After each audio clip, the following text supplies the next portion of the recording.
Yo, what's going on, YouTube, and welcome back to Goal Line Hockey. It's your boy Kevin Forte, and if you were looking for a summer drama series in the NHL, we have gotten it. So it's the driest time of the NHL season. There's absolutely nothing going on until we get an offer sheet, and Jesperi Kotkaniemi has accepted an offer sheet from the Carolina Hurricanes, and yeah, this is actually happening. So we'll be going over this in today's video. So the first thing, now I was just scrolling through Instagram, just the usual once or twice a day scroll, and I get a thing that says breaking: Carolina Hurricanes offer sheet Jesperi Kotkaniemi to a 1-year contract worth $6.1 million. The total includes a $20 signing bonus. The Canadiens have 7 days to match the offer. If they don't, they will receive a 2022 first and third round picks from the Montreal Canadiens. So, or from the Hurricanes. So, there's a lot to get into. So, this was according to Elliotte Friedman. There was a lot that he mentioned. But before we get to that, I scrolled through the comments, and somebody asked the question: How do offer sheets work? Why is this revenge? And how does it have to do with the $20 Sebastian Aho?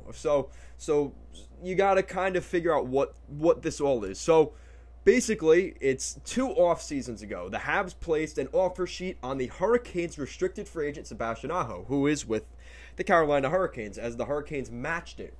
Now the Hurricanes are doing it back to the Montreal Canadiens, but for Kotkaniemi. And an offer sheet is when a team offers a restricted free agent a contract, which in this case is Kotkaniemi, and in their current team can match the offer and keep the player, or receive the draft pick or said draft picks in exchange for said player based on the salary offered. So let's say he's asking for $6 million. That would get you a first and a third. And if you offered him maybe $4 million, he would maybe only get you a second round pick. It depends on how much money you're spending on the AAV. That does account for it. And then to answer the question about the $20 signing bonus, Aho wears number 20. And the Habs offer sheeted him when he was an RFA. So that is part of the revenge. So this is just very interesting, to say the least, and we've gotten more information since then. So the offer sheet is a 1-year, $6.1 million contract. The compensation would be a first and a third selection should Bergevin and the Habs not match the offer sheet.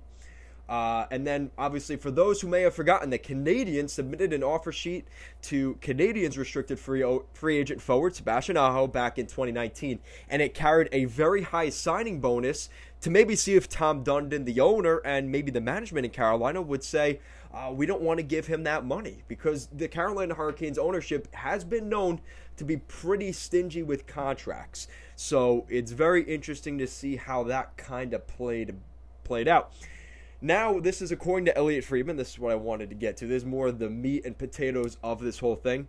So, on Elliotte Friedman's 31 Thoughts podcast, on if the offer sheet is a petty response by the Canes to 2019, or is it a legitimate play to acquire Kotkaniemi, I think it's both. That's pretty much what we're hearing.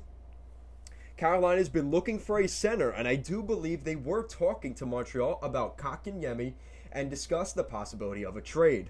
They couldn't work out a deal. I think Carolina did at some point let Montreal know that they were considering doing this as an offer sheet, probably within around the last 24 hours. And then to add to that, I heard Kotkaniemi and the Canadiens were not close on an extension. The Habs were using the full weight of their leverage against him. My guess is they were talking about a 2-year deal in the $2.5 million AAV range. Maybe less. He didn't want to do that. Obviously, when you get 6.1, it's a little bit more to stomach for the Habs. I think Carolina also discussed the potential of what a long-term deal would look like before they signed Kotkaniemi to this deal. My guess is that in those conversations, Carolina knows exactly what a long-term deal for him could look like. and I'm betting it's not $6.1 million a year. I think it's less. And then, to continue, I do think there is a legitimate chance Montreal's considering not matching the offer sheet. It could change, might just be a visceral reaction. I think Montreal is going to take those picks, 2022 first and third round picks around the league, and I think they're going to see what they can do with them before deciding. So you could see a situation where instead of keeping Kotkaniemi, they let Kotkaniemi go. They get the first and third round picks. In exchange, they're able to get those valuable draft picks, which maybe they could flip the first and a third for a replacement to Kotkaniemi and a player that maybe is better than Kotkaniemi. So I think it's going to be interesting to see just how this plays out. This could end up being a very interesting situation to keep an eye on.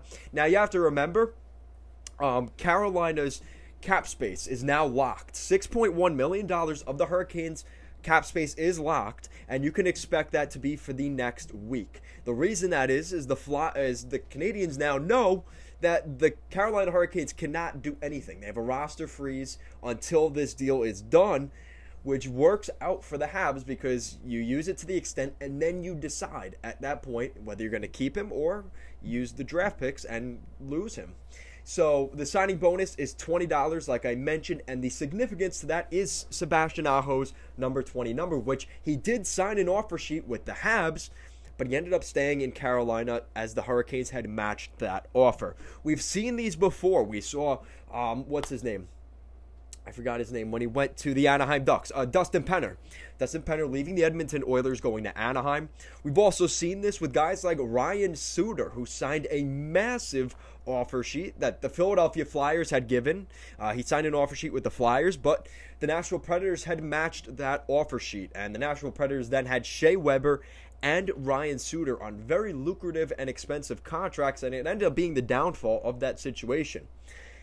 And then just to add a little bit of salt to the wound, back in 2019, the Montreal Canadiens had released a statement on their Twitter, and quote, "Sebastian Aho accepted our offer. He wants to come to Montreal. He sees our youngsters coming up in the organization, and he wants to be a part of that. We're proud, but there's still a waiting period." And that was Marc Bergevin back in 2019. Now, this was the other day from the Carolina Hurricanes general manager Don Waddell. "Jesperi Kotkaniemi accepted our offer. He wants to come to Carolina. He sees the core we've built here, and he wants to be a part of that. We're proud, but there's still a waiting period. When you make an offer like that, we saw a vulnerable position." Wow. Very, very interesting. So, is it a little bit petty? Is it a little bit of throwing salt? Yeah, it's a little bit of both.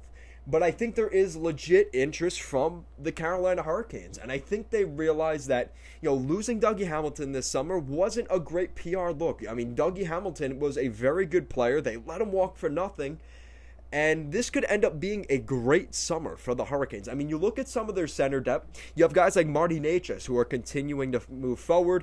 Jordan Staal is no longer a first-line center. So there is a hole for Jesperi Kotkaniemi. Maybe not the first line. Maybe at some point. But at the very least, a top 6 center in the NHL. The Carolina Hurricanes want to win a Stanley Cup right now. I think they've seen what their team did last year, winning the Central Division. Probably one of the toughest divisions in the league.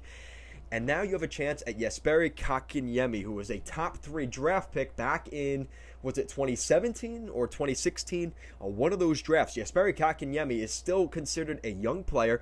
And some people in Montreal, even this summer, have said, is Kotkaniemi a bust?